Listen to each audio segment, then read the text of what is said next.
evening, everybody, and welcome to WCFL DolFans Talk. I hope everyone's having a wonderful week so far.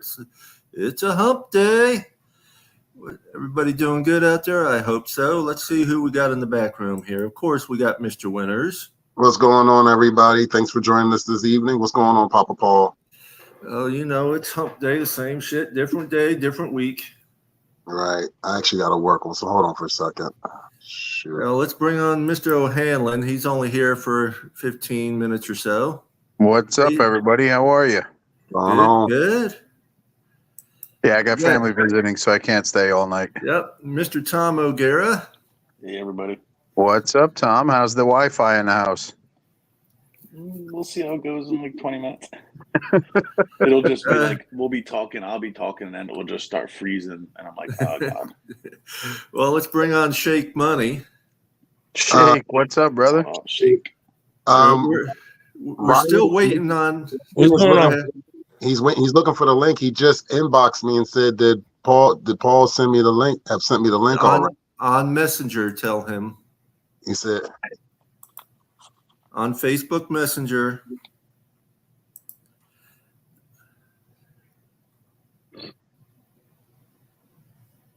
I did, but I'll send it again.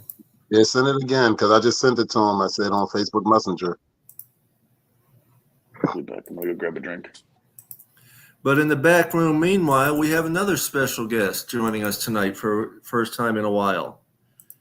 Mr. Matt Finn-Evil. Hey, Matt, what's up, brother?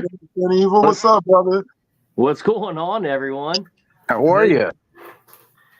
Busy, man. Crazy. Ain't we all?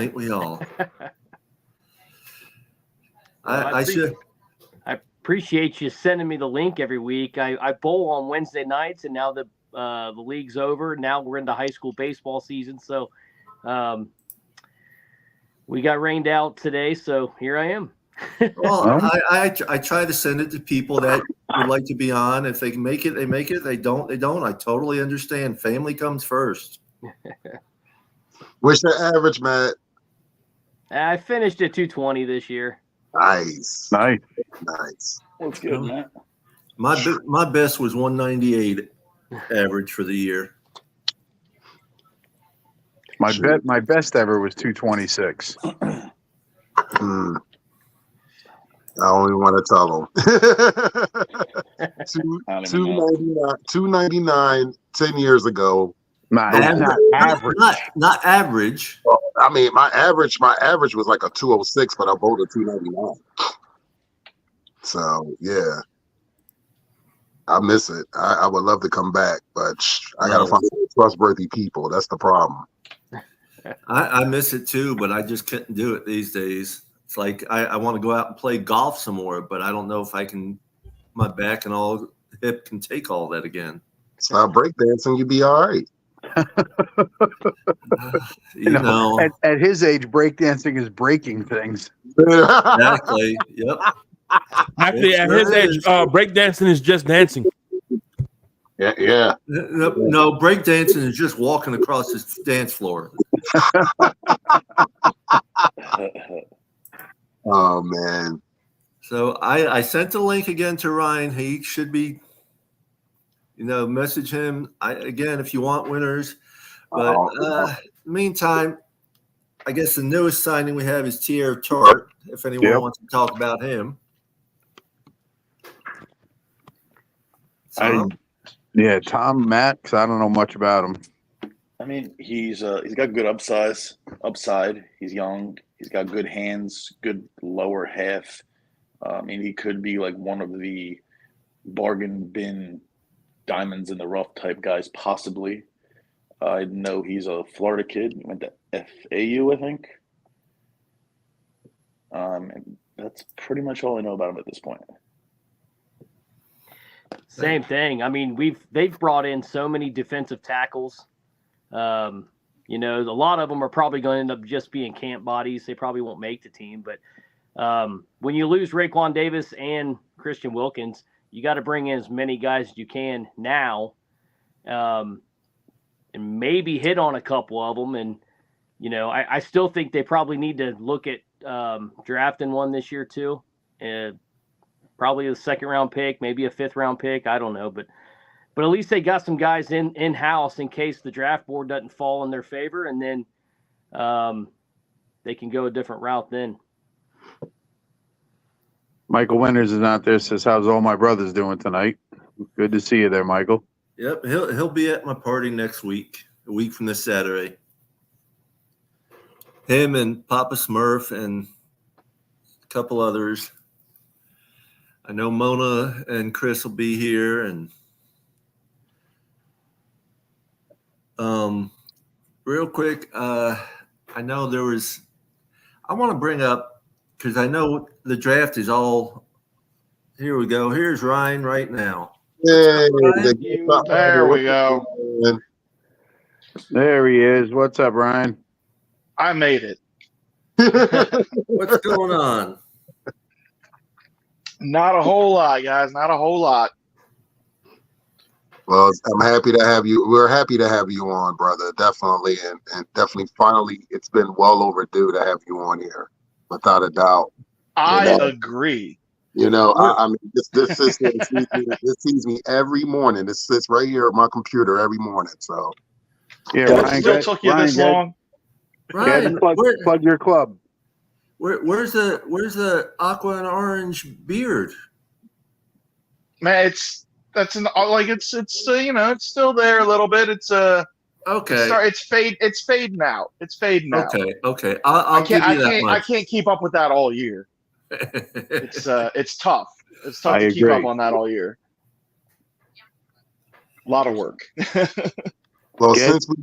since we have you on, you know, a lot of people already know who you are, but for the people that don't know who you are, please let them know who you are, Ryan. I'm Ryan. I'm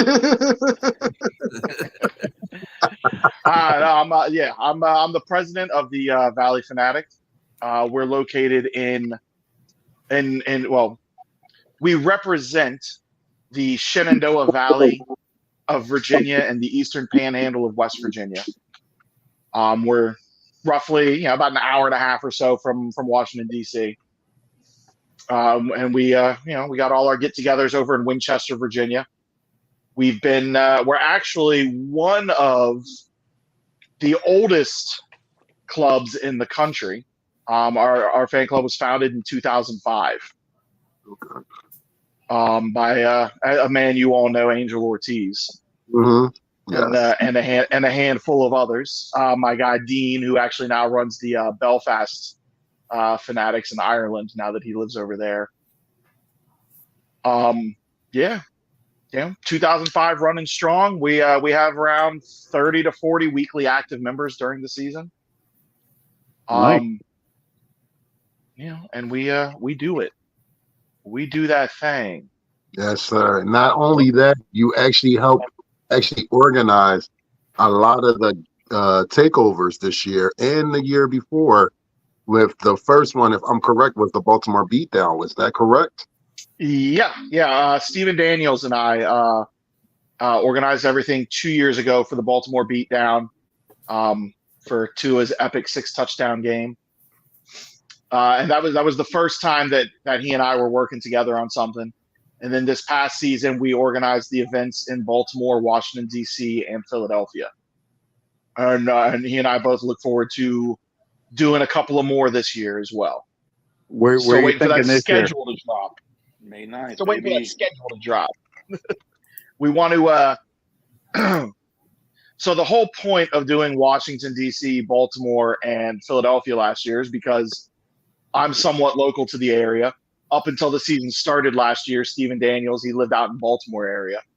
So we decided that this was our local turf. We were really just looking at doing every time Miami came up to Baltimore, Washington, Philadelphia, Pittsburgh, since that's sort of like our local areas. But now that Stephen moved his sorry behind out to Mississippi, out in the middle of nowhere, we're broadening it out a little bit. So we got a couple of them on the eyeballs there for this season. We're looking at Houston. We're looking at Cleveland. We're looking at Green Bay. We're looking at Indianapolis. as our main targets. Indy. We just want to see what that schedule looks like. After Baltimore last year, it was New Year's weekend. It was New Year's Eve. We didn't get as much of a turnout as we did the year before for Baltimore because of the holiday weekend. And we definitely didn't get as much of a turnout there as we got in Philadelphia and Washington, D.C., and it was because it's the holiday weekend. So everybody basically said, we have New Year's plans that we do. We're not going to we're not going to change our New Year's plans for that, blah, blah, blah. So this year we're trying to avoid holiday weekend games if at all possible to avoid that issue for ourselves. Sounds good. So we got to wait for that schedule to drop. What do we got, like 25 more days, 30 more days? About something like that. Last year it was May 13th when it came out on. Yeah. And I've heard it's going to be a little bit later than that this year. I'm gonna estimate the first or second week in May. That's what I'm gonna estimate. Where did I see it? I thought I saw something May 9th. I don't know where I saw that, but that's what I thought I saw. I've seen a couple people tweeting that, but I haven't seen any reliable sources tweeting anything. Right. Yeah. Or what I think is you'll at least get like a couple. Like you'll get a couple sprinkle. Yeah, they've already whatever. They already reached to Brazil. Game, okay? Yeah. Yeah, with the Packers. Eagles and Packers, yep. Yeah, what sense does that make? I'm glad they took it from us because it was going to be us. I know a few people already got their tickets. See, I don't think it was going to be us regardless because they have. It seems like they have gotten to the point of making that schedule where the international games are that odd number, that 17th game. Mm-hmm. Right. And our 17th game this year, we're the road team. We're not the home team. So as soon as I saw that, I was like, yeah, there's no way they're going to send us to Brazil. We're the only team that has the rights in Brazil, or at least at the time. I think they may have added one other one now. But at the time, we were the only team with the publicity rights in Brazil or whatever going on. So soon I kind of figured they weren't going to send us down there to be the road team. So I figured international was off the table with that this year. Especially didn't they announce we're doing Spain like next year? Yeah, I think so. Because remember, Stephen Ross hosted Madrid versus another. I forgot what it's called, Barcelona Madrid in the soccer match, whatever. Stephen Ross was trying. Yeah. He hosted Madrid versus Barcelona at Hard Rock, so he's been building a relationship with Spain anyway. So it's only right that they return the favor and host a game. Spain and Brazil. Yeah. Safety plus you could see so much more. You could go either week before, week after, and hit like Portugal, Italy, France, stuff like that. Yeah, because AFC teams get the home game, the extra home game next year. This year it's the NFC that gets the extra home games. I'll tell you, man, I would love it if they would just make that just a neutral site game for every team every year. And it doesn't even just have to be international, Go throw a regular season game to Hawaii. Go throw one Oklahoma. At like University of Nebraska Stadium, stuff like that. Like put it in areas that don't have an NFL team and make those neutral site games as that 17th instead of giving everybody that extra home game every other year. I think that would be awesome. Yeah, you would. I agree 100%. Yeah, that's a good idea. Alabama. I don't have Roger Goodell's phone number, so. Like for instance, OKC. Don't you think that would have been a good game? That I think it was Miami versus Carolina would have been good in Alabama. Bryce Young versus Tua. Yeah, that would have been awesome. That place would have been rocking. Look at here, look at here, look at here. Hey, Joe! What's up, everybody, man? Y'all already know it's April, man. Y'all know what that means, baby. Let's go. Autism Awareness Month. Yes, sir. Yes, sir. Just wanted to get on here and say hi to everybody, man. Miss y'all, love y'all. And Tom sent me something, O'Gara. Man, Tom, I want to thank you for this, bro. This is let's open it, man. Let's do it, man. Pedro, it looks like drugs. Hold on. Oh my.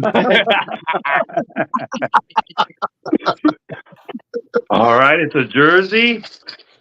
Wow. Open the ear wild. Man, I'll put it down. I'll open it like a Christmas gift. Oh, it's got the number 1 on there. Wow.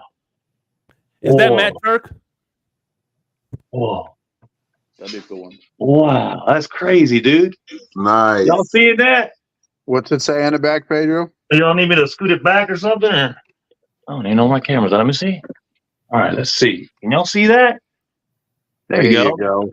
Nice. Big painter. There we go. Take that. Yeah, I can't believe that, Tom. Thank you so much, man. That's so cool. Yep. Yes, sir. Hey, I guess I'm ready for the season now, ain't I, man? Yes, you are, Yes, man. sir. We gotta figure it out. We just gotta. We was just talking about the schedule. We're waiting on the schedule because Ryan just mentioned that he's just waiting. Him and Stephen D are waiting on the schedule to Y'all plan. talk about that. You talked about that tart. You talked about tart yet? Hey, Tom, I'll let you talk about it. We did. We just talking about. I gave him as much as I know. We can dive right on in if you guys want to. Go for it, Pedro. Oh, my- Talk about Tier Tart. No. I read a little bit about tart, but Tom, you ain't said much. Bo, say something, bro. I want to hear what your take is on this tart, man. Yeah, I mean, I was saying with Matt before, like, I don't know too much about him. I just know he's a local Florida kid. I think he went to FAU or FIU, one of the two. FAU. He's got good upside to him. He's good lower half, good hands. I know his arms are a little bit shorter, which is good and bad. Could go either way, whether just like throwing him down or he could use them to get out faster. I mean, he's going to clog a hole. I think he's like 6'4", 300, 350, something like that. Yeah. He's a big boy. From what I've seen on a couple of videos and all, and from what I've taken from, I guess, from articles or anything, he's good. He's quick. He's not right now. He's not a full-time position guy. He's more of a part-time, change him in and out. And with Weaver's defensive scheme, the way he likes to rotate guys, I think he'll fit in well with us. Hey, y'all know what number he wears? 94. He's wearing, yep. Nameplate fixes all your Wilkins jerseys. All right, guys.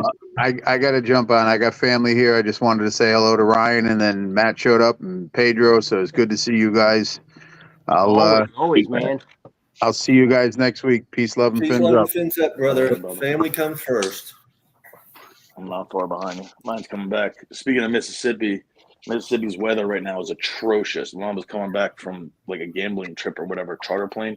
6-hour delay. Two tornadoes and a hurricane warning. She was livid.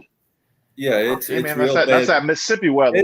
It should be in Alabama because it's in North Florida right now, so it should be Alabama and North Florida right now. That goal. Hey, Ryan. How you doing, Ryan? Do you said you know Angel Ortiz? Yeah, man, he's my daughter's godfather, actually. Tell him I said que bola, QUEBOLA. Tell him that. Tell him I said that. Que bola. I think I'm seeing him this weekend, so it means what's up in Cuban. Okay, he knows what that means. Que bola. I got you. Good guy. Everybody out there, be sure to hit the like and subscribe button if you haven't already subscribed. We appreciate you joining in and watching with us. So we're a couple weeks away from the draft, gentlemen. And look, I know for a fact this has been a question on the last couple podcasts we've done, but what are we, as the 21st pick, what are we going after? Well, where do you It's start? in the trenches, I'm good. It's real hard to say because Chris Greer never goes where you expect him to. That's what I'm afraid of. He always makes those cutesy picks. He always tries to surprise you with that person nobody was thinking about, and there's a reason nobody was thinking about him, Mr. Greer. Yeah, I want to be surprised if he gets a cornerback or a wide receiver. Yeah, I gotta. See, that's what I'm worried about because, for years we've all been like, we need to beef up the offensive line. Now that Wilkins is gone, maybe beef up the defensive line. We need an edge rusher, all these things. But we know Chris Greer always swerves, and I could see him going wide receiver at 21. I wouldn't necessarily. And this is but I don't. Is it the fastest player in the draft? I feel like we have so many more needs to draft a wide receiver at 21, but I could see Greer doing it because, like you said, he never really kind of gets predictable with his picks. Like the Devon Achane pick last year, that one kind of came out of nowhere. I didn't really see that one happening. But not like I have a problem with that one now. No, absolutely not. Well, I don't know. Maybe if he can stay on the field. But my thing this year is I've done so many. I am a mock draft geek. I mean, I do them like every day, and I'm trying to find compatible trades to trade down, 6 to 8, 9 picks, and then recoup that third round pick that we're missing this year because of the tampering stuff. So, like if there's enough guys on the board that they like that they can trade down 7 or 8 picks, pick up a third in the process. That's probably the best way to go. But if we're saying we're going to make that pick at 21, then I'm looking at offensive line myself. We getting a show down here, aren't we? Pedro's giving us a show. Pedro's got it going on. Well, I know one of the things I seen was where they were talking about. I guess it was San Fran and us swapping picks and stuff, us trading down. And I'm looking at it, and if we're going to go from 21st down to 30th or whatever it was, 29, and we only end up with one more pick than what we had this year, to me, that just isn't worth it. I'd have to have more than one more pick for this year. I'd have to have at least 2 more picks for this year. It really just kind of depends on how the board falls, because if they're targeting, let's say, one of 3 players, and there's a good chance he's still there at 29 or wherever, picking up a third round pick in the process and still getting your guy is a value pick in that regard, because you still get your guy. And this year's draft is the top 100 this year is pretty strong. So if you can get another top 100 pick this year for moving down and still get the guy that you're targeting to begin with, then that really seems to be the formula. I got to say, if we leave this draft without drafting a real pure center, I'm going to lose my mind. I agree. Real quick, Charles Kirby said hello, but this is Bob Sampson saying real quick hello. He's not staying and stuff. Yes. Appreciate What's up, Bob? It was great to see my brother Bob Sampson over the weekend. I got the chance to see him at the Ring of Honor show over the weekend at Supercard of Honor at the Leah Core. So it's always great. And Chris Otwell. Shout out to Chris Otwell as well. Shout out to my Finn brothers, definitely. Joe Rist. We could get creative and use next year's third, since you're going to get at least a third or a fourth back on the comp picks. But I can see them going 1 of 5 or 6 different ways. Yeah, depending what they do. Yeah, if they get a wide receiver 3, if they get something happening, I don't think it's going to happen before the draft. But if the talks are going well, you might be able to bypass that. But exactly like you guys said, I could see him being enamored with guys like the Achane thing. Mike loved him. Mm-hmm. Mike was like, get him at the 2nd round pick if you can. Like, he wanted him as early as possible. But when he felt him at 3, it was just like easy for him then. Yeah, you're right, because we're going to get a 3rd round pick most likely from Wilkins, and there's a good chance we get one from a 3rd or a 4th from Hunt. So to go along with there's the possibility of one for Van Ginkel as well. Yeah, definitely. I think that one's projected to be a little bit later, but we could probably a 5th, but still right. We could be getting three compensatory picks next year, and like Tom said, you could easily use that as collateral to move up in the draft if you have to, even if you really, really like a guy. Media's linking us to certain people, and the team's linking us to certain people. It's all smoke and mirrors. I can see him, like the kid from UCLA, the edge rusher. They really like him. They really like the tackle from Oregon State, the Polynesian kid. Yeah, And I then also like like the him. other kid from I Washington, really too. like him actually, and he can kick inside and play guard Yeah, too. exactly. Same thing. And that's the reason, and that's another reason why I really like him, because he could plug in on that interior offensive line this year, and then when Armstead retires at the end of the year, he could get kicked out to left tackle, and then you've just taken care of two positions of need with one player and one draft for like a long-term situation, and I like that guy. Yeah, because they did the same thing with Laramie Tunsil. Eventually they played him at left guard, and then eventually they kicked him back to his natural position. Yeah, Brandon Albert. What's up, Shake Money? Que hola, Sede, man. Que hola. What's going on? Que hola. Nah, just sit chilling here, man. I didn't even realize you was here, man.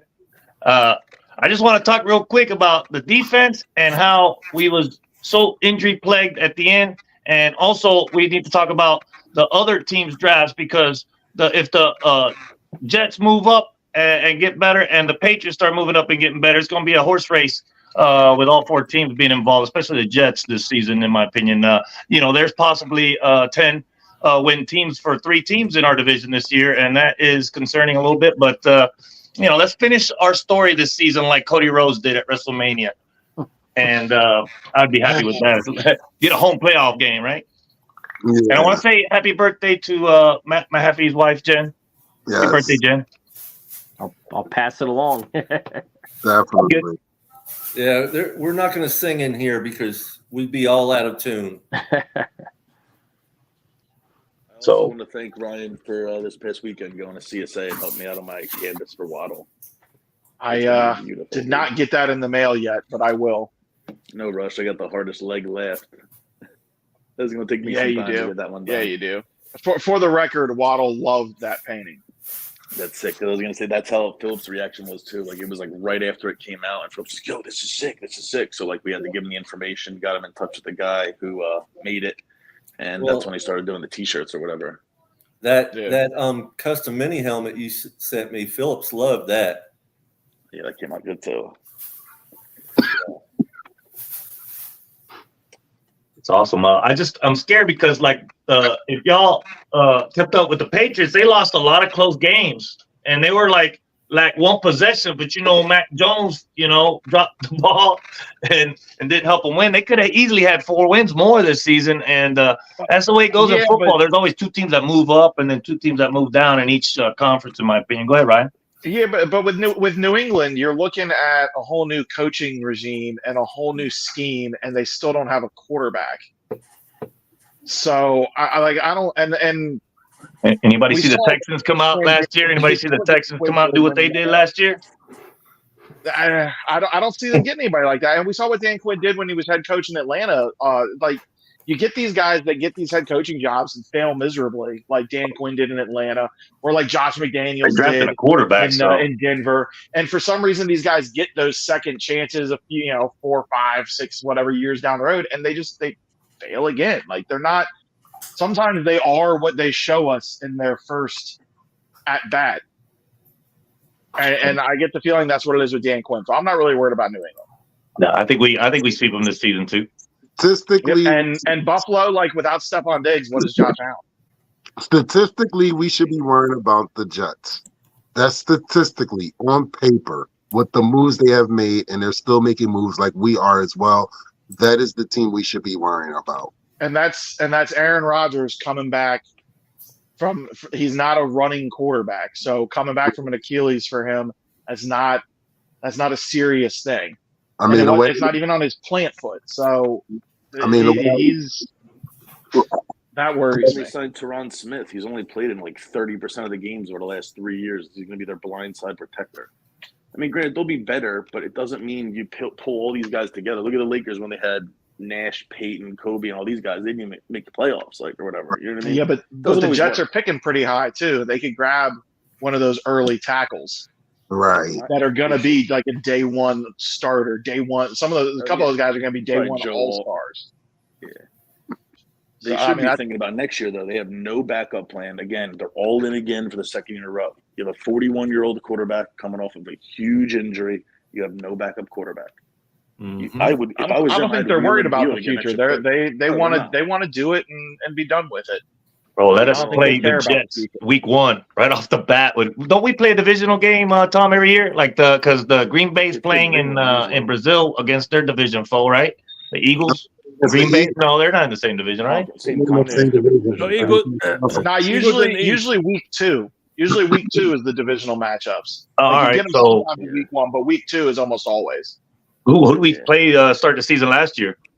Unless it's a prime time. Chargers, And right? Chargers, Yeah, we opened against the Chargers last year, and then didn't we have the Broncos? No, we did New England on Nets. Sunday night the week after that. So 2 week 3. All right. Yeah, Broncos was our home opener. Yeah. Yeah, and that was week Buffalo on the 3. road. Yep. Definitely want to know when we play Buffalo. See if we get them in warm weather again and catch another break. But it still didn't help us last season, having Buffalo in warm weather. I can't believe it, losing that. But the way we did was, it's the thing that Tua needs to work on as far as the. We don't need Buffalo in warm weather. We need Buffalo in hot weather. Yes. Day game. Yeah, in September is the only way, I guess. You play in Miami in September, it's guaranteed to be hot. You play in Buffalo in December, it's not necessarily guaranteed to be Not a freezing. deal. I would much rather get it back how it was, get them in Miami in September, October. When it's hot in our stadium and then go up When there it's in hot, December wearing those dark blues. like it's been. Yep, you're right. Yeah, that's cool. I can't wait to play them though. Because like I said, sorry guys, Mom just got home. It was appreciate you talking to all you guys. Thanks, Ryan. Hi, Mom. Thanks, Jimmy, for listening. Appreciate y'all. Hi, Mom. Just wait. Ma, wait. Hey, Tom, thank you, Ma, man. wait. Just wait.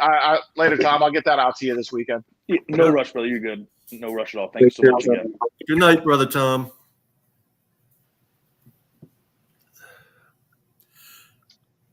Shh. No one say a word. Well, so Pedro, you brought up the injury bug from last season. It happens every season, but it was just extreme last season, especially. But last season's injury bug bugs me a little bit. The December collapse bugs me even more, Yeah, but it's all a combination of both, right? All the injuries that started piling up all on the defense. Like by the time we make it to the playoff game, that was the healthiest the offense had been in like 2 months, and they put up I don't even, what was it, 13 points, 16, 10? I don't even remember. I blocked it out. Well, you got to figure that's what bugs me more. That's what bugs me more. Waddle was nicked up off and on all year, and then Tyreek was playing through some lower leg stuff towards the end too. That you gotta admit that those things, I was being burnt offense a little bit too. I mean, sure, but them being on the field, and having that Kansas City game in the playoffs was the first game in I think like almost 2 months that all 11 offensive starters started and played the whole game. And you put up like 10 points or whatever it was. I'm surprised none of them like keeled over and I mean that is football weather is football weather. It's whatever you make of it, but that I'm not trying to make excuses because Kansas City seemed like when you got somebody losing their pinky finger, man, that's cold, man. That's cold. Yeah. But I can't even gauge like our offense in that because it was negative 30 degrees with the wind chill and everything, and it's like you can't even what are you supposed to do in that when your offense is based on quick passes and timing and stuff and man, it was gotta win the division, but, man. and then we're signing guys off the street the week before to try to rush the pass. And Eli Apple getting burnt about every other play too. I mean, we're signing Justin Houston and all these guys right off the street the week before, and then they go right in and start a playoff game. I mean, that's rough. Oh no, my phone died. Great. And what's worse is Justin Houston was celebrating with the Chiefs right after the game. Jeez. Yeah. Well, yeah, it was a couple of Chiefs players came into the Dolphins locker room to celebrate with Justin Houston. That's what it was. That shouldn't be allowed ever. What's up, Papa Paul? What's up, Fred? How's everyone doing? Hey, Papa Paul. Hey, do you think our chances greatly go up now that Stephon Diggs has departed Buffalo, bro? I believe there's a chance it can go up. Yes. I mean, maybe yeah. Probably even sweep them without Diggs, man. You know, It's not just Diggs though. They lost Gabe Davis too. Yeah, they've lost a couple of people, but they lost both of Josh Allen's favorite targets. And they're going to realize that. I think they're going to realize that Josh Allen is not going to be as good without superb players like Diggs and. Oh, you think? You think he'll fall off a little bit without Diggs then? Yeah, I mean, there's a reason he leads the league in interceptions over the past 5 seasons. Lewis, how you doing, my brother Lewis? Well, I disagree with that the whole Stephon Diggs thing, because if you look at the Buffalo's last game, he was very they pretty much took him out the game plan. I think what next year they're gonna be based on 12 personnel, and they're gonna use the tight ends. They got Dawson Knox, they got Kincaid, which was ascending. They're gonna use their tight ends and running game more next year, and sprinkle in their wide receivers. But I think they're gonna go mostly through their tight ends and running game next year. But you got to think about that though. That last game, Stephon Diggs was basically taken out by the defense. They schemed it that way. When you don't have a Stephon Diggs, they can scheme that defense a number of other ways because they don't have that one guy they have to waste their time scheming to take out. Now defenses are able to open up all over the field instead of having one or two players having to focus on locking down that side. Well, that makes it a lot easier. You know, Ryan, when they went on their little, 6-game run to overtake us for the division, Stephon Diggs wasn't a factor in any of those games at all, man. And if you go back and watch those games, Buffalo's offense overall was not very impressive in those games either. They rode a lot of that on the back of that defense in that 6-game stretch that won the division for them. Okay. Yeah. Mm-hmm. Yeah, but I think they were more balanced this time. They were more balanced. Instead of putting the whole game on Josh Allen, they leaned on the run, and they were having more balanced attack instead of trying to put everything on Josh Allen. You know, the other factor that I'm looking at with the Stephon Diggs thing is the fact that, from all accounts, it didn't sound like there was too much love lost there between Stephon Diggs and Josh Allen. Like, there was a little bit of a disconnect maybe in the locker room, and maybe he started becoming a little bit of a locker room cancer. So, like, the fact that he's gone, he's a really good talent that's gone. But sometimes when you lose a guy like that, who, you know, he's a diva. Let's be honest, he's a diva receiver. When you lose a guy like that in the locker room, sometimes it brings the team together, and they might get stronger locker room wise without that type of remedy there. That's possible. Well, that's possible, but also Buffalo is going to be playing Houston this year. Yes, they are. And Diggs has the ultimate motivation in Houston to have just draft him in the first round of your fantasy league. That's all I'm saying. I agree. I agree with both of you on that, but at the same time, Josh Allen himself is a big diva, and can cause a lot of problems too. You know, he's not safe with the ball. He doesn't always make the best decisions with the ball, and he throws a lot of picks and he fumbles a lot. And he will cry to the ref quicker than quick. Horribly. Him and Patrick Mahomes are the new Phillip Rivers of the league. Like did y'all see that statement by Tom Brady the other day, where he made some crack about he would have won 10 Super Bowls if he got the calls that Patrick Mahomes gets? Oh, give me a break. Tom Brady. Patrick Mahomes doesn't even get the calls Tom Brady was getting. Like they rewrote rules to benefit Tom Brady because so I'm in the Dayton, Ohio area, so this is Bengals country. So back in the day, the Bengals had their best chance at making a run when Carson Palmer was there, and he got hit below the knee by Kimo von Oelhoffen of the Pittsburgh Steelers, and it wasn't even flagged. And he tore his ACL, and it ruined the Bengals season. Yep. No rule changes. And then you fast forward just a couple years, and week 1, the guy from Kansas City goes low on Tom Brady tears his ACL out for the year, and then they come out with a rule where you can't hit the quarterback low anymore based on that one play.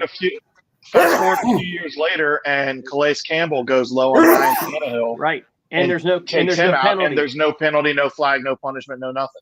Correct. I actually had a side-by-side photo of the Calais Campbell hit on Tannehill and the Kimo von Oelhoffen on Carson Palmer, and that both of them, neither one of them were called penalties. And then I showed the Tom Brady one. I'm like, oh, and by the way, this one was a penalty, but we know why, because it's old precious Tom.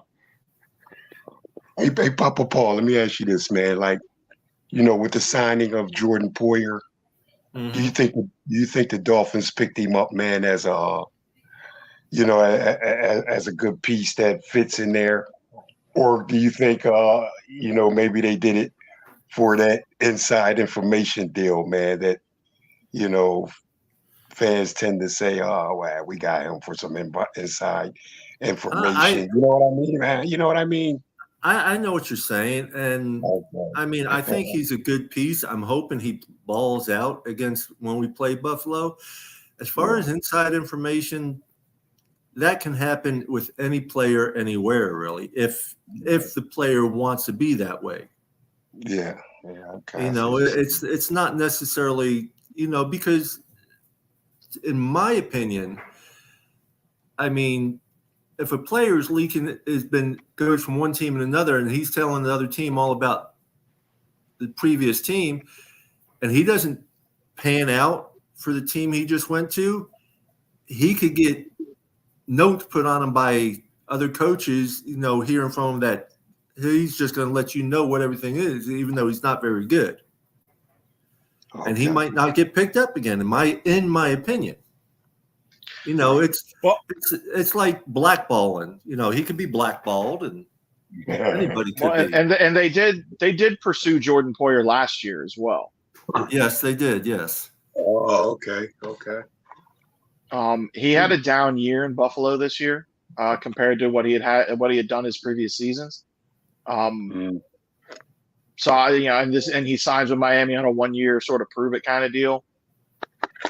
I think he's got some motivation to try and step that game up a little bit better this year, and playing opposite Javon Holland in that secondary. Yeah. I think he can do some stuff for us this year. It is only a 1-year, $2 million deal. So it was like a great deal for the Dolphins to bring in a guy with the experience of Poyer, and is a great deal for them salary cap wise, because he's making nothing this year. So that was a great deal all around. Yeah, getting a veteran starter for that little money is huge. Yeah, Lewis, how you doing down there, Lewis? Let's hear something from you. What's good, Papa Paul? Everybody else on the panel was good. I guess I'll just start with Fred's question. I think as fans, I think we put a little too much when a player leaves one team and goes to another, and we all get excited from let's call it a Dolphin perspective, right? Oh, Josh Poyer's going to come in and tell us all Buffalo's secrets. I mean, I think as fans, I think we put too much into it, right? Like the NFL, everybody runs the same plays.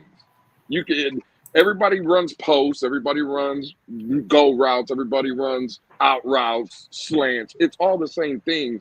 Nothing a player can come into a building and tell you.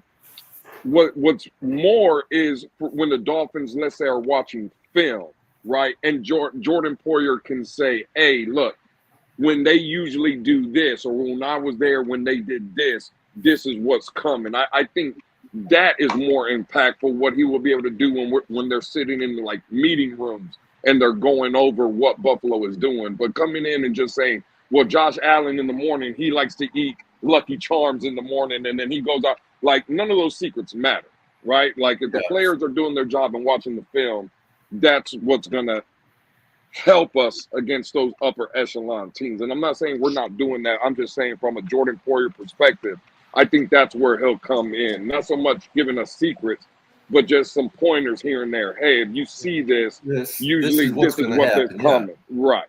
Yeah. So, yeah. And from what I hear, people people change their verbiage and all that stuff from every year because they don't want the same shit from last year. Change verbiage. They'll change signals. Yeah, they'll change their hand signals they use and stuff as well. They won't do a Tampa Bay to the Raiders or the Raiders to the Tampa Bay and use the same plays, the same terminology, and let them win the damn Super Bowl. Like, what the hell was that? I'll never forget that. They're like, oh yeah, we already knew the plays. I'm like, what do you mean? Yeah. You remember that, winners? You remember that, man? Yeah. Well, I want to welcome Mountie to the panel. What's up, Mountie? Hey, how's it going, guys? Good. How are you doing tonight, brother? Hey, man, I'm hanging. Yeah, one of the things I look forward to this coming year is right now, I just want to, especially training camp, because I'll be at the whole first week of training camp. I want to see all these veterans that we picked up and all these new guys. I want to see how well they actually click together. That's what I'm going to be looking for, to see how well they read each other.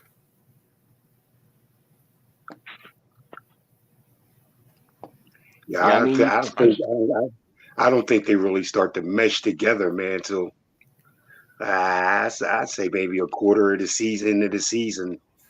Well, about how honestly, they have to start. They're going to learn quick if they're going to get along together and gel together fine, because otherwise they're not going to make the team. You got to remember, we're still only but you also at least on the defensive side though, you've got new coaches, you've got a new scheme, you've lost your biggest captain. You've got your 2 star pass rushers aren't going to be back yet. So I think he's right that at least on the defensive side, you're not going to see them really gel together until probably. It's the same thing as last year. Come the first 3 games, I was not impressed with their defense at all, really. But after, it was just like every game after that, the defense kept getting better and better. So, which was basically after the Denver game, it was the first week of October, I believe. Yeah. So, and then offensively, we just got to see what that offensive line looks like. Yeah. Well, there you go right there. That's a good question. Let me piggyback on what Ryan just said. So in the draft then, 21 comes up.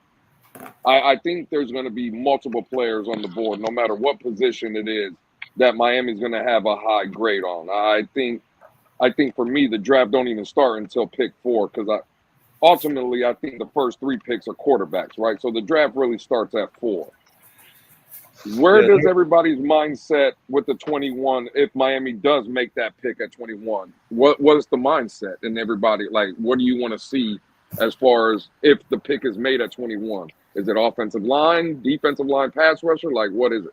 I'm getting offensive line. I need that offensive lineman. Yeah, like I personally, I'm disappointed if it's not an interior offensive lineman. I agree. I'm saying offensive center, but I don't think they'll be able to get a true center until the 2nd round, maybe. But I agree with you on that, Ryan. Is offensive line looking at a center? I wouldn't be upset if their first 3 picks are interior offensive line. See, I like what Ryan said earlier as far as that Talisi Fuaga from Oregon State. You've got Troy Patanu from Washington. Those are guys that can play tackle. But for right now, like you said, you could bump those guys in at guard until, Armstead decides to hang it up, or when Armstead misses 10 games a year like he normally does, then you bump those guys out. I mean, you still have Kendall Lamb. You brought him back. But, like, for right now, you could have them on the interior because, like, if we played a game today, our starting interior offensive linemen are Isaiah Wynn, which when he was healthy last year, he played well, but he has a long history thing himself. So, and then on the other side, it's probably like Liam Eichenberg or somebody. And God help us if he's a starter on this offensive line when the 2024 season starts, because you can't go into the season with him as a starter and think that you had a good offseason. Well, I think he played decent. He played decent at guard and stretches last year, but not. Yeah, he can't be a starter. He can be good guard depth. Well, No, listen, I not here. thought he struggled at guard, man. If you ask me, Not especially here, in the next not here round. to burst anybody's bubble, but the Dolphins absolutely love Liam Eichenberg. Not saying that we do as fans, but the team, they love Liam Eichenberg. Well, a lot of it has to do with his draft, his status. You know, they moved up in the second round to get him. So even if he is considered a bust, they will never admit to it because then that means that they – and the thing, what hurts me the most is because in the second round when they moved up to draft him, I thought they were moving up to draft Creed Humphrey, the center out of Oklahoma. That's the guy I wanted him so bad. And when I heard the Dolphins were trading up, I'm like, oh, man, here we go. We're going to get Creed Humphrey. We're finally going to get a center. And then we drafted Liam Eichenberg, which at the time seemed like an okay pick because he didn't allow a sack his entire senior year at Notre Dame. So, but that's why they seem to like him because you're not like right now, a second round pick, you're going to give him a long leash until, and now he's entering year 4 now. He's got a long leash and, they've given him every opportunity and he's never really, like you said, at spurts last year, he looked okay, but for the most part, he has been manhandled by bigger interior defensive linemen. Well, they kind of said the same thing about. Well, they kind of said the same thing about Austin Jackson. Remember, and going into year 4, everybody would have said that Austin Jackson was a bust, and then look at the way he turned out last season. Right? They obviously gave him a contract extension. Well, Austin Jackson was also only 21 when he got drafted. Like, he was really young and raw. He was 20. I agree with that 20, as well. Yeah, 20. Right, I agree with that as well. I just things that I've heard. I think all of us, being fans of this team, and now with the social media the way it is, we've all met people, talked to people, and people might know other people, and I can just tell you some things that I'm hearing, right, or that I've heard. I think Dalton Reisner is a real possibility, depending what happens in the draft. So that could be something to look for after the draft if we don't get an interior lineman like Ryan was saying. I just want the fan base to kind of brace for impact. And I'll just say it like this. At 21, I don't think they reach for an offensive weapon, right?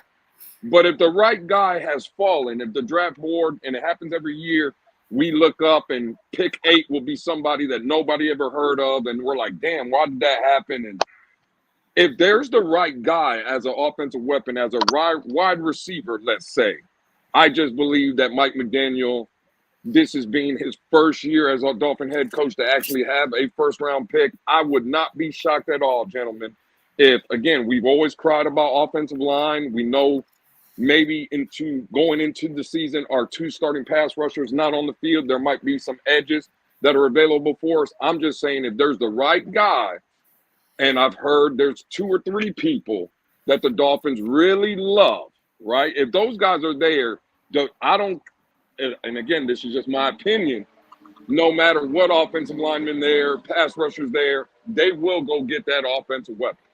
So I'm just trying to brace the fan base for impact because I know how we get, and if 21 is a wide receiver, this fan base will probably go crazy, but I would not be shocked if the right guy is there. I wouldn't either because Chris Greer loves being cute with those picks, going after someone no one's talking about. And like you said, it's the first year with the first-round pick from Mike McDaniel. Greer's going to want to go get him a shiny new toy. Yep. Well, I could tell you, as long as I've been a Dolphins fan, 50-plus years, I've learned to expect the unexpected with them. It never fails. And yesterday, they brought up the fact that, you know what? Hey, Pam. Hey, Pam. Hello. But, they brought up the fact that Tyreek didn't restructure his contract to make money. So next year, I think there's no guarantee money next year. So they could easily move off of Tyreek Hill if they wanted to because of his off-the-field issues. 1,000%, Shake. And remember, it was about a month ago. I forgot what podcast it was, but Tyreek Hill was actually on a podcast, and he dropped a name. Now, I doubt that name will be there at 21, but the LSU receiver, Brian Thomas, right? 6'3", ran a 4.3. The man came out and said he would love to. I doubt. Yeah, I Okay. doubt he would be there at 21. Let's say he's there at 17, though. There's a possibility Miami moves up to go get a guy like that. Whether we like it or They not, better I'm not. saying They better I not agree with move. her. They better not move up for anybody. That's what I agree. Well, but if again, a guy that's 6'3.5" that runs a 4.3, that let's say in Tyreek's words, not mine, but his words, to get a guy like that, you could put me back inside. I mean, I know we cry about the offensive line, but the way Tua gets the ball out of his hands so quick, if you mean to tell me that I'm getting a 6'3" player with Waddle and Tyreek speed, and now it's Waddle on the outside boundary, or you can have him in the slot, Tyreek in the boundary, or have him in the slot, and then pair him with a Brian Thomas Jr., I don't know. Again, that kind of player there, I don't know if Mike McDaniel and this team could pass that up. This draft class is really deep at wide receiver, though. Like teams are going to be able to draft guys who are going to start games in like the 3rd and 4th round potentially this year. Like it's Agreed. a really deep class of talented receivers. I agree. So hopefully they just see it that way. Lois, I just want to say I'm 6'5", and I used to run a 4.3. There you go, Papa Paul. You would have been the pick if you would have been coming out of this year's draft. You would have been the pick. I only did that when the cops were chasing me. I heard that. Well. There's another guy too, and these guys are guys that's probably not going to be there. But we could argue that this team is missing a legitimate offensive tackle or guard, however we want to say it. We could make that argument. We could also make the argument that this team is definitely missing a legitimate tight end. If Brock Bowers was there at 21, right? There's a problem with that thinking, though, Lewis. You got Jonnu Smith in free agency too, so that alleviates the need. That alleviates the. He's not a long-term answer at all, but that alleviates the need to reach in the draft. The problem with the thinking of the tight end is if you don't use the tight end, if you don't plan your game plan with the tight end, there's no why are we getting a tight end? If McDaniels doesn't change what he's doing. The problem with that is that McDaniel's tight ends he wants them to block.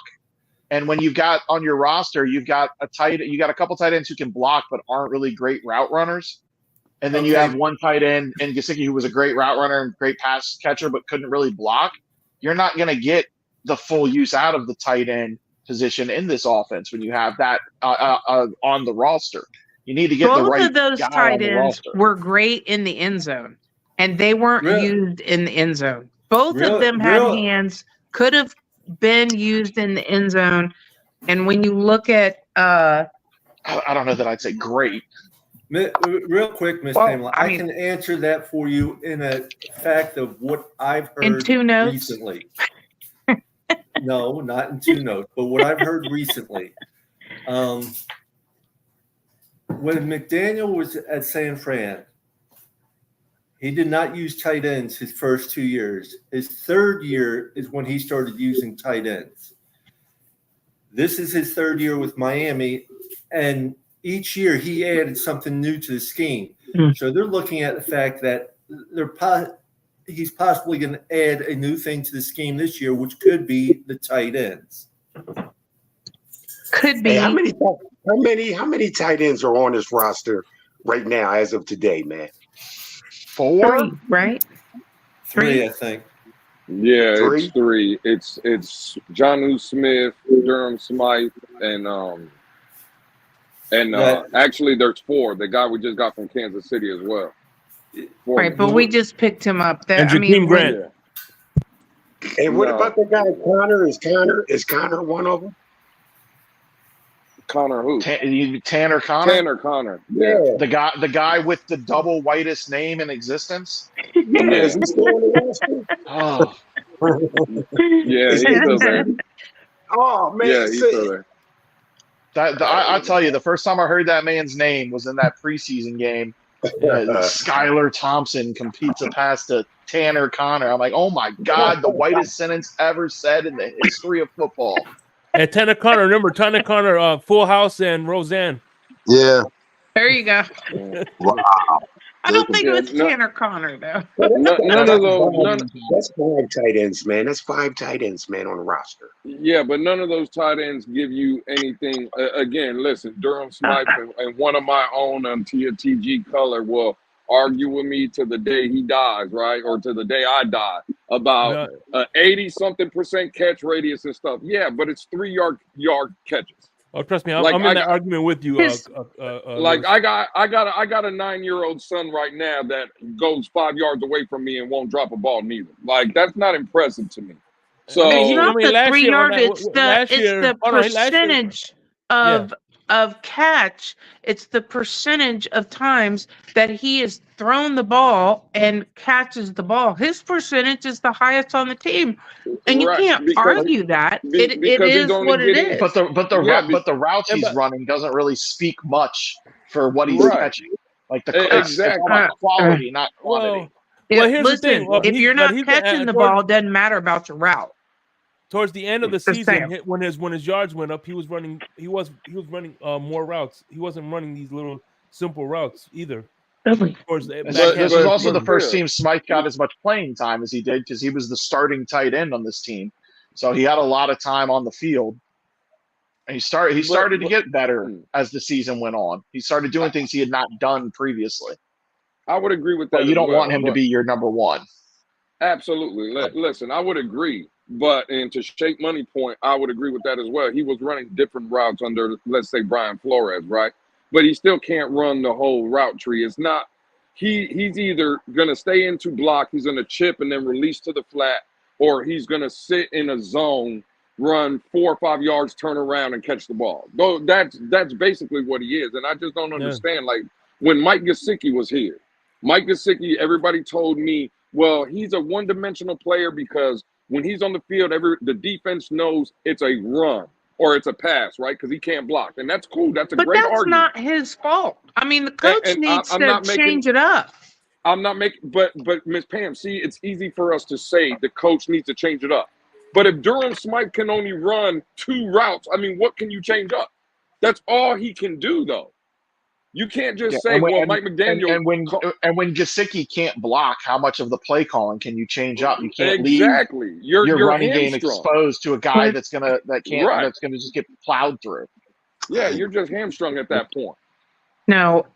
I tell you what leaves you hamstrung is when you use somebody in the beginning of a season and you see that they're making progress and doing well, and then you stop doing it. That's hamstrung. I mean, who are you talking about? I'm talking about Smythe. I'm talking about Gesicki. I'm talking about both of them. Durham Smythe got used more as the season progressed. He started getting deeper down. He started running deeper routes towards the end of the year than he was. But he didn't get the ball. Well, no, because he wasn't open. Because he can't get open on those routes, but they started letting him run those routes, so they were changing it up with him a little bit. Gesicki, you could almost blame that more on Tua than on McDaniel, because Tua basically stopped looking at him because he got obsessed with throwing the ball to Waddle and Hill. But that continued, and then who is in control of the team? Is the coach going to tell the quarterback, "Hey, dude, throw the ball to who I tell you to throw it to"? I mean, but also with Gesicki, he wasn't on the field as much as the season progressed because they needed to mask what they were doing offensively, and you can't mask what you're doing offensively when you've got a tight end on the field that cannot block. I don't think he could not block. I think he got better at blocking. No, that's not true. He got better at blocking, and when you look at it. The thing where you get one-dimensional is if you have Tyreek on the field, you throw the ball. I mean, that's the kind of problem that I see. If you got Tyreek on the field, why don't you run the ball? Change the plays up. If you have Gesicki on the field or if you have Smythe on the field, don't do what you always do. It's getting that single-minded play calling that got us into trouble. And I mean, I love McDaniel, and I think he's got a great mind for the game, but sometimes, man, he gets a little shook and he backs off of his game plan. He's not having fun. He's not out there changing it up. Gets tough, he steps back, and that's not what you got to do. I completely disagree with that. That's okay. Yeah, I don't completely disagree, but I mostly disagree with what you're saying. Well, that's okay too. This is why we have this show. This is why we have this show where we can agree to disagree and still. Well, I'll tell you, like Billy Birch said here, he's gone now. Forget about him. Thank you, Billy. Appreciate you, Billy. Yeah, and that's why I was talking about Durham. That's okay. I'm coming. But the thing is if you're going to make the same mistake, getting another tight end, and you're not going to change what you do, if you're not going to use them, why focus on a tight end? But That's again, but we don't know if you've that. got the tight end that you can leave on the field for all types of plays, if you got a tight end that you can have on the field for a running play and a passing play, and they don't know what you're going to do because that guy can block and run routes and catch, that's what you need to have an offense move. You can't be one-dimensional with your positions. And Gesicki was one-dimensional. Smythe is one-dimensional. I don't think they were one-dimensional at all, but I also don't think that I can go off and say that something's going to be different looking at history. History is the only thing we have to look at. That's the only thing I can go by. And history, they didn't have the personnel. In history, they didn't have the personnel at the tight end position to do what you're asking them to do. I totally disagree with that. I think that our personnel was great, and it was not used properly. Okay. Look, I mean, there's a reason why Gesicki's on his third team this season in 3 seasons. Whatever that is, he wasn't used properly in my mind. He made great plays, and we stopped using him. He sat on the bench. I don't know how many times for how many plays. Mm-hmm. It didn't make sense. I'll put it like this: not every player fits every scheme. Absolutely. If you're trying to run a lot of options and a lot of play action, you can't have a tight end on the field that can't reliably block. They'll see right through the fakes. Yep. That's why Gesicki wasn't getting the playing time his last season in Miami. And next year he's going to be on his 4th team for another $3 million. I think he signed for 2 years, didn't he? I think he's on 1 year, $3 million. Well, for the Colts, right? No, for the Bengals. Yeah, Bengals. For the Bengals, yeah. Was it 1 year? I thought he signed for 2 years. Yeah, 1 year, $3 million. I don't see. When we make the point, though, that Mike Gesicki's on his 3rd team in 3 years, Jonnu Smith is on his 3rd team in 3 years. Mm-hmm. Like, when we come out and we say that Jonnu Smith is supposed to be this upgrade, that's why I'm bringing up other guys, because Miss Pan, the fact is Durham Smythe can only run certain things. You see what I'm saying? Like, you want the coach to create something for him that he's not able to do. So it's like, we did the same thing with Brian Floyd. I think it's just, it's for me, we got to stop blaming every coach, every general manager, every owner, everybody in the front office. It's every time player. To start, but it's time to start putting the onus on the players. Like, we can't just keep blaming Chris Greer for every move that don't work out. We can't blame, the coach because, on a 3rd and 1, we all want a run and he decides to pass. Oh my God, it's such a horrible play call. Well, no, the execution was bad. Because if our quarterback, whoever it is throwing into double coverage and there's a guy wide open underneath, it's not a bad play call. It's bad execution of the play. That's the quarterback. And whoever it is, all I'm saying is, but we'll come out, and all I heard this season when we seen scenarios like that, a 3rd and 1, 4th and 1, 3rd and 2, man, you should have just ran the ball. Well, no, because Braxton Berrios was wide open underneath for 6 yards. He just didn't get the ball. That's not a coaching issue. That's a player execution issue. Yet again, the quarterback. Well, and again, I'm not trying to make it just a one person thing. I'm just saying from an overall perspective, we always blame, in the draft. I'm sure we'll hear Chris Greer did a horrible job, man. How many misses? Man, stop. It sounds ridiculous already.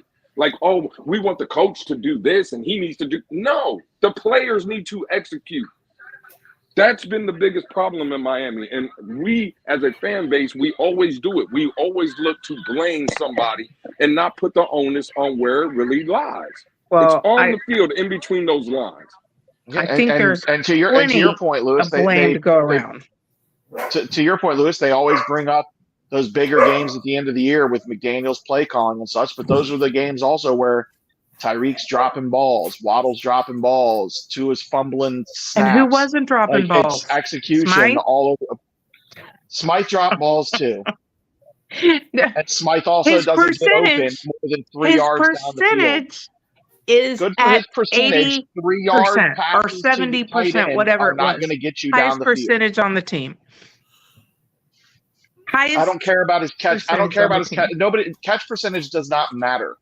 Okay, yards but per catch matters. Catch percentage does not. If your yards per catch is less than 5 yards a catch, that doesn't matter. He can't help how he's getting the ball. He's not the one throwing the ball. If that's the only he's not part the of one the field that calling he play. can get open on, he can help it. He can't get open further down the field. He's not fast enough to get open. He's not a mismatched tight end to my run goodness. Seam routes and deep Did routes. you not see him open in the end zone? Because I saw him several times open in the end zone. I'm just saying. I've seen in the offense, man, with wide receivers, tight ends, and because they know who the ball is designed to go to, these guys would quit on their route. You know what I'm saying? Like, they would not run their route fully, sell a route because they know they're not getting the ball. You know what I mean? They'll just stop. They'll run it a little bit, but quit on it to look at who's getting the ball and if he got it or not.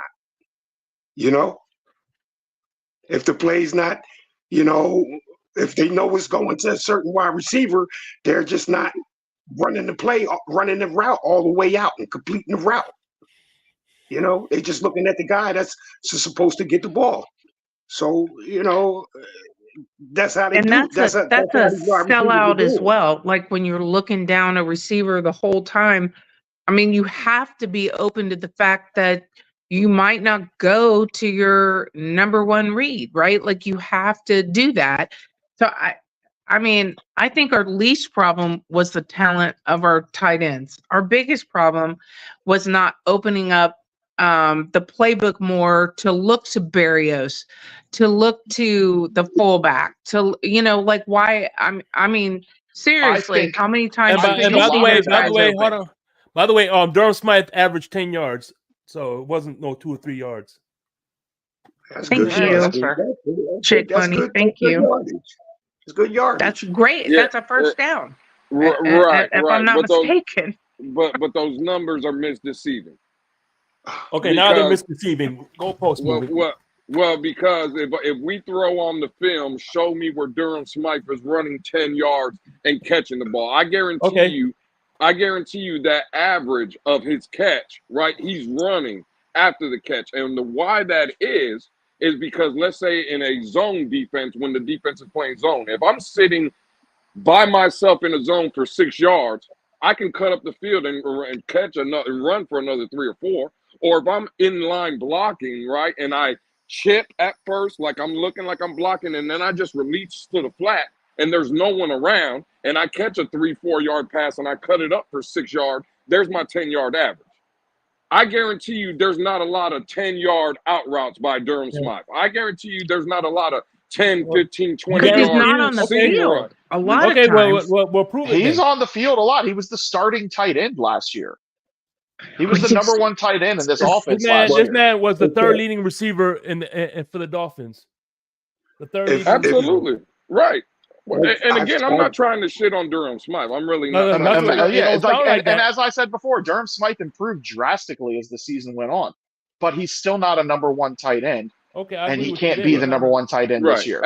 Absolutely. And that's all at least me and Ron, I think, are trying to say.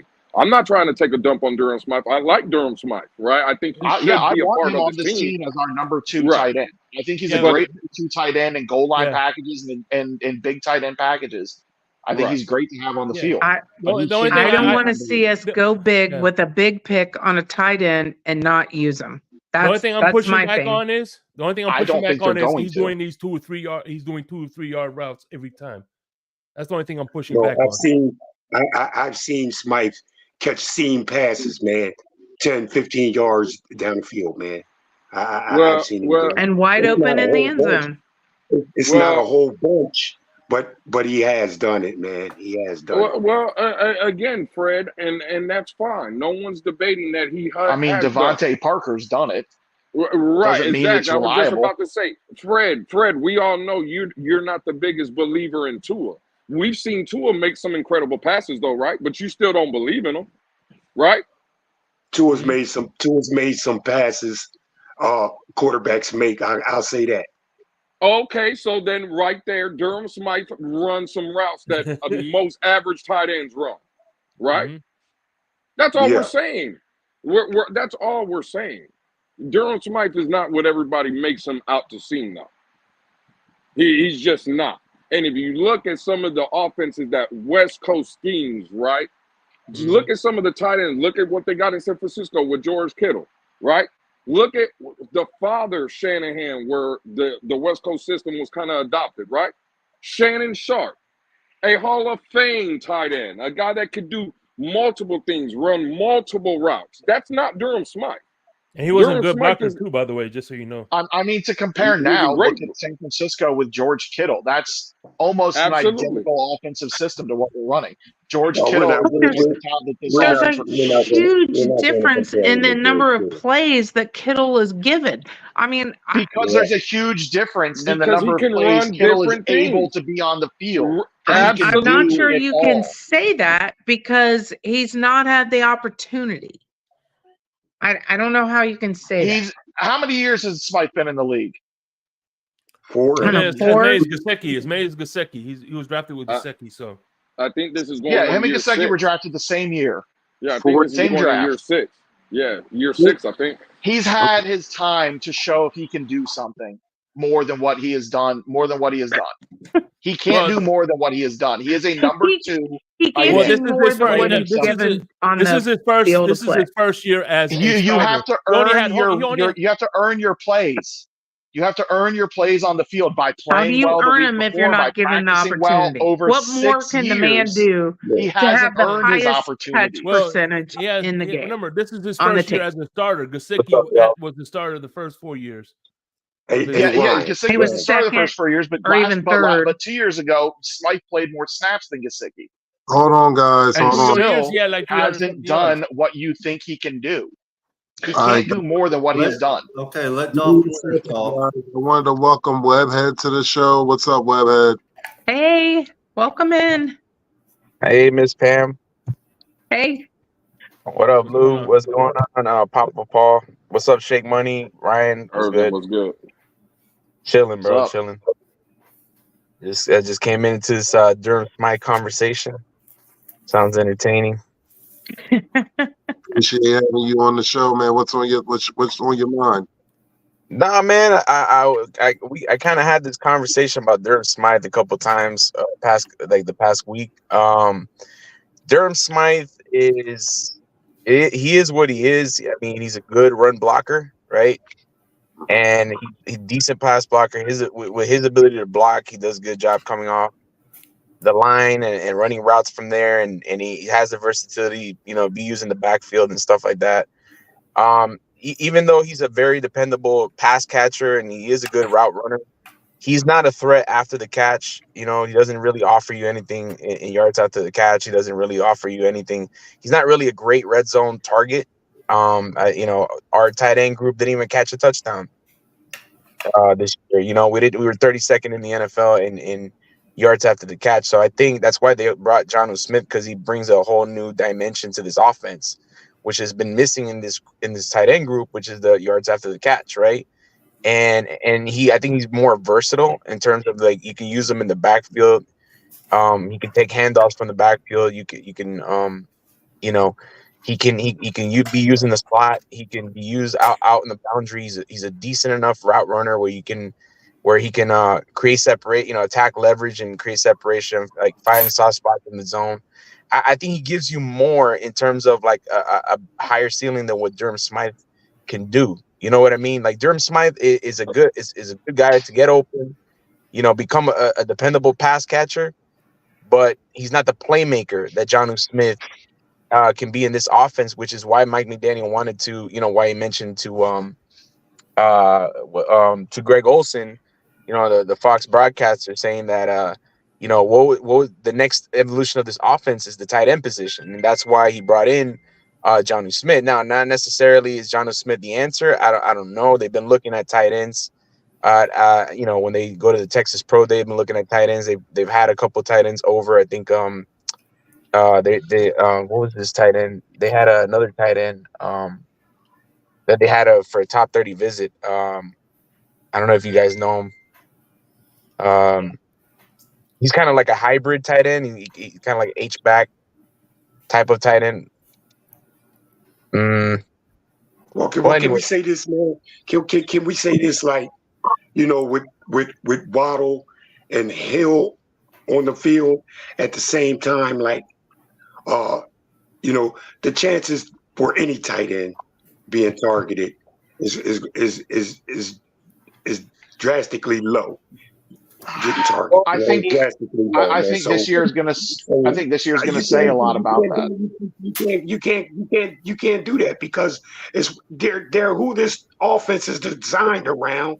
So like if you're not going to even look at Durham Smythe when he's out in routes, then how can anybody say he's not a good route runner, man? You know what I'm saying? Or can't even create something after the catch. We never said that he's not a good route runner. He's a decent route runner. What I'm saying is, yeah, I think the thing is throw the caveat. He's a good route runner for a tight end.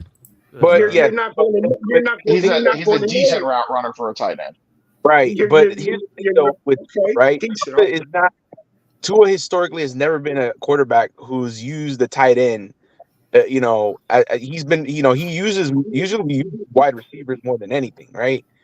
The ones that fit the mold of the Jalen Waddles and the Tyreek Hills, those good shifty, those good crafty route runners that can attack leverage and create separation. He depends more on those type of receivers than he does a tight end.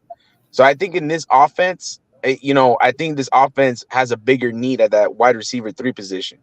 That big body physical wide receiver who could use his frame and kind of protect the ball from bigger, corners and stuff like that, and be a consistent third down target in the red zone as well, in short areas and stuff like that, more than a tight end. You know what I mean? If the tight end is going to be utilized in this offense, he has to be featured in certain plays that Mike McDaniel wants to run if he really wants the tight end position to be the next evolution of this offense. And there's also the question, like I said, Eric All, that was the guy I was talking about, Eric All. So there's still also another possibility that he could upgrade the tight end position. I don't think he's necessarily done with adding tight ends, but again, it's a question of Mike McDaniel. Number one, is Tua going to look for him, right? Can he have time in the pocket to get to that third or fourth progression? And number two, is he going to be featured in the offense? Is he going to be used in the screen game? Is he going to be used on an RPO pistol, or, leak out to the flat? Those are different factors that determine how much the tight end is going to be used in this offense. But if we're taking seriously what Mike McDaniel is saying, if the tight end is going to be a bigger, the next evolution in this offense, I expect the tight end, to get more targets than, maybe not making the offense maybe so Tyreek or Waddle centric, maybe just become a more of a distribution type of offense. You know what I mean? Yeah. One of the things though about Smythe not getting yaks is that a lot of the balls that he got were way up over his head and he comes down with them. Sometimes I actually thought he should have dropped the ball because they were short and we might have been better off if he didn't take the short yardage, but The fact is it's real tough with a fast defense to get yaks when the ball is thrown over your head. So he comes down with it, but by then, if it's a good D, then they're going to be in there and they're going to be tackling him. So I got to tell y'all, a 20-minute conversation about Durham Smythe is not what was on my bingo card today. This is insane how much focus we're putting in on the number 2 tight end on an offense that doesn't utilize tight ends. That's why we should get Brock Bowers. So and that's why we were talking about. All I got to say is wow. And that's why we talked about not drafting a tight end. So you just made the point. Well, I want Brock Bowers. I totally agree with what Lewis said. Like he's perfect. Like Durham Smythe, big. Like if he's running a little like stick route against zone coverage, or if he's using if he chips or it leaks out to the flat against very soft zone coverage, and he has that flat open, he can get you the yards after the catch. You know what I mean? But he's not going to be a guy that you're going to use in the screen game. Like that's something that Jonnu Smith can bring. He could really be a dynamic playmaker with the ball in his hands in those type of situations. Miami I think they ran the 4th most screens in the NFL. Like 12.7% of their snaps were screened. So they ran a lot of screens. So I think that's why Jonnu Smith was brought in here. But I think he's a more athletic seam threat in this offense than Durham Smythe. So that's a good take.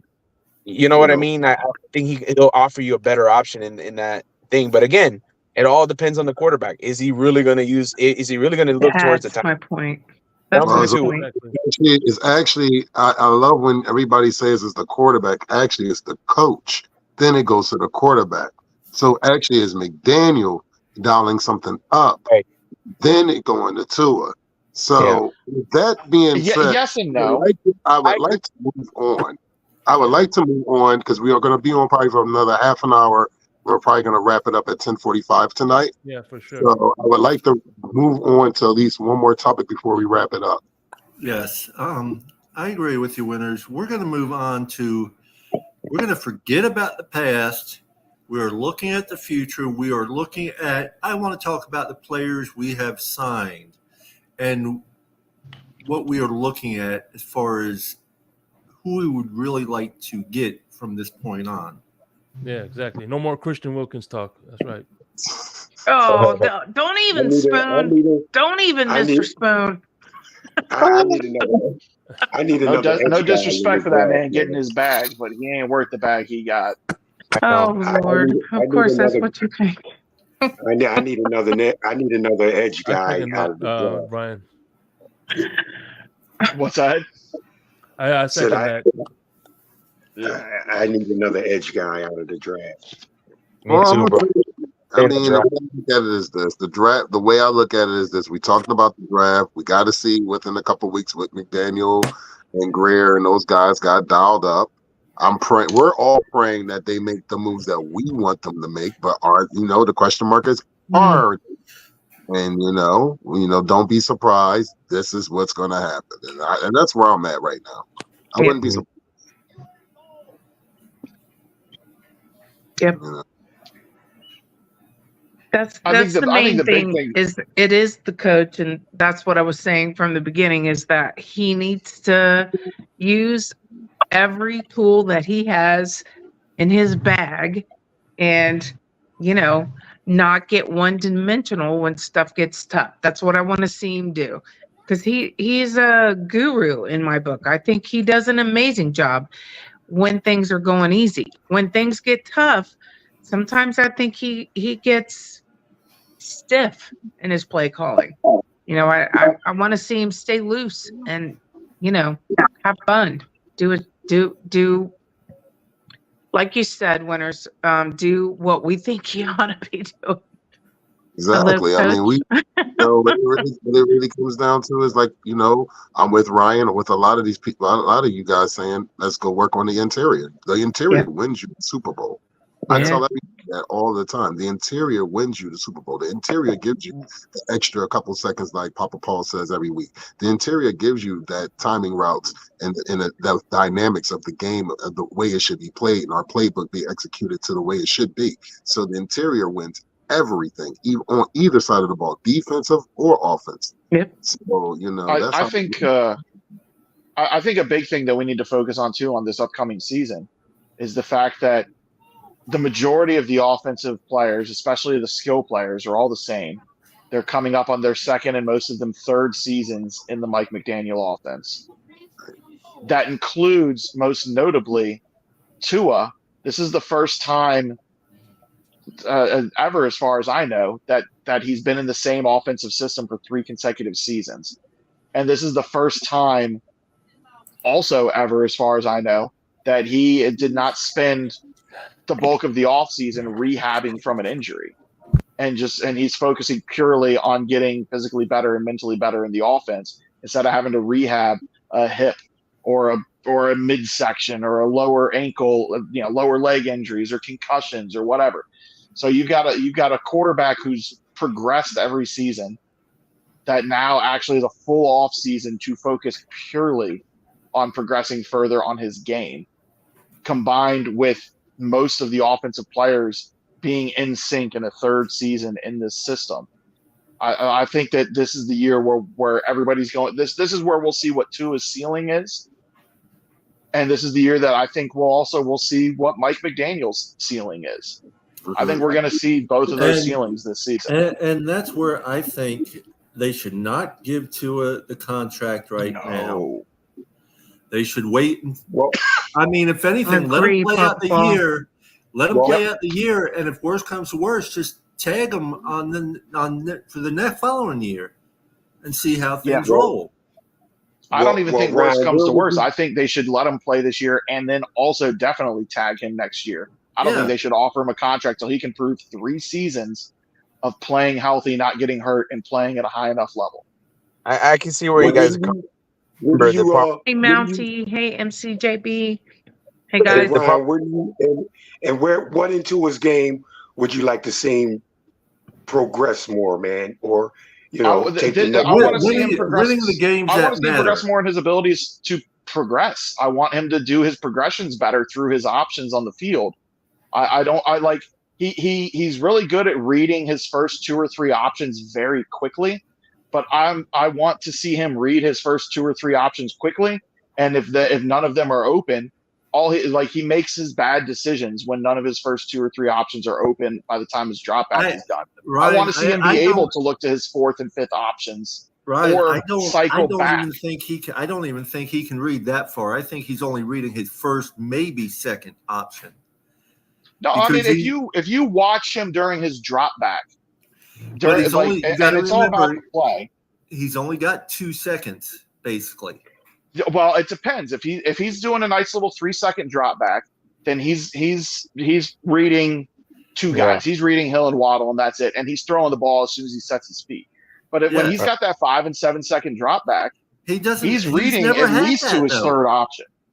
They have done it. They did it a number of times this past season. And when you watch him on those drop backs, you can physically watch his head turn as he reads those options.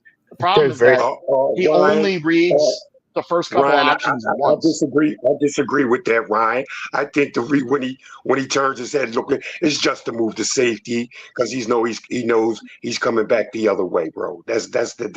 I mean, I don't know, man. A lot of the experts that dissect the film, like the Brian Baldwins of the world, all don't disagree with that. That's exactly how they read his game. It's just to get him to move. It's just to get him to move that safety so he can throw. And then that's part of quarterbacking is looking to move the safety. Right. You got to do that. I those are the things I want to see him get better at. I agree to disagree with both y'all on this. We're not. But what it is he's not looking that way to see how wide receivers how they come about free. He's looking that way just to get the safety to go that way. Because he knows he's coming back the other way, bro, and that's not processing to me, bro. That's not processing. Except you can watch him turn his head right to make a second read, and then throw it to the right. he doesn't always look right and then look back left. Actually, he usually doesn't look back because he's already made his decision on where he's throwing the ball so often, because McDaniel's offense with Tua this past season was all about the timing. It was all about throwing to a spot. So he's not even reading the receivers necessarily this past season. He's reading the spots in the field where he thinks where his receivers are scheduled to be on the routes they're running. And like I said, that's what I want to see him improve in. I want to see him improve that side of his game to where he's not reading the spots, where he's actually reading the receivers. And I want him to be able to double back, because even when he does that, even when he reads two or three spots, I agree. He never recycles back on that part. I agree with you on that part, that I want to see him improve on that. But we need to improve our offensive line to give him the time that he actually needs to make those decisions. Because obviously, I agree with that. He doesn't have the time. He doesn't have the time, plain and simple. Obviously, that's the case. But there's plenty more. We don't have a big enough offensive line to give him the time. The offensive line did well last year for the size they were. We have a small offensive line. I got to tell you, though, when you go back and watch some of his more egregious interceptions, those are some of the snaps where he had 4, 5, 6, 7 seconds to throw. Agree with that. Right. He had a lot of plays where he had a lot of time and was making bad decisions. And he was making those bad decisions because he wasn't reading the field correctly. And that's why I want to see him improve in that. And I agree with you on that. But I think a lot of it's because he was playing scared, coming off of the concussions last year and those hits. And he was playing scared a lot. Hello, Ryan. Like one thing, I've sat back and watched the games, bro. And when he dropped back, I was like, Tua, take your time, bro. The rush is not there. It's not serious, bro. Give me another split second, bro. Let something come about free. Give me another split second, dude. And and another thing is, like, don't drift into a sack. You know what I'm saying? Well, this is what I mean. His pocket presence and his pocket awareness has to improve. Calm down on your footwork, because you look a lot antsy in the pocket when you got time. But I think a lot of that comes off of the hits that he took 2 seasons ago with those concussions. And he was skittish. He was nervous, and he had to get the full and that happens a lot when these guys get these injuries, these significant injuries like that. Their first season coming back off of those they always, more often than not, maybe not always, but more often than not, they play a little bit more timid. Agreed.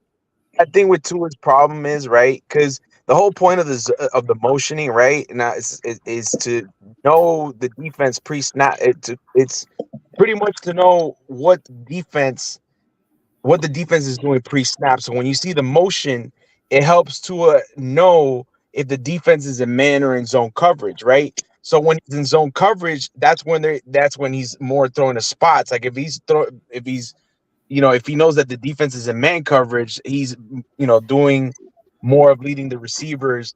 When you're playing man coverage, he's leading the receivers open. You know what I mean? So it's a different thing. His problem is, and he's one that when he does go through his progressions, he goes through his progressions very quickly, right? But the reason why that you see him like throwing to these spots sometimes is just like he's predetermining where he wants to go. And because like I said, the pre-snap motion is basically giving you an insight in what the defense is playing, whether they're man and zone. So when he sees that, he predetermines where he wants to go, and that's where he's going to go with the football, right? But Mike McDaniel has made comments about him, like, when Tua's at his best, he's going through his progressions, he's reading the field. I'm like, bro, why did you, don't always predetermine where you want to go so much. Try to do something different where you're just scanning the field and just taking what the defense gives you. Now, Tua gets in trouble when he does have time in the pocket. Sometimes he will lock on to a read that he likes, and he'll just, and he forces it. And that's the biggest problem with Tua. You know what I mean? And sometimes instead of just locking onto your first or your second read, try to try to just take what the defense gives you, just be methodical. You know what I mean? With Tua. Hey, Ryan, I got one more question for you, bro. How do you think he is on working the offensive line, man? I mean, like, sliding his protection and all that. You know what I mean, bro? So, I don't know that they've given him. I don't know that they've given him the ability to call protection audibles. Like I don't ever see him doing it. No, that's something that I think they haven't put on his plate yet, and that's something that may come into play this year. But also with the amount of offensive line shuffle he's had over the past few seasons, maybe they haven't put it out there for him to do because they don't have the same offensive line every week, and it's harder to know how to. You don't know if the right guard you're playing with this week can handle that double team because the right guard you played with last week could. But now you got it. Every week he's having different offensive linemen, so it's hard to say if they're even giving that as an option. Well, something else should be something that they should be teaching him. It should be something, and it could very well be something they've been working on him with, but that also could be an issue of personnel as to why it hasn't really.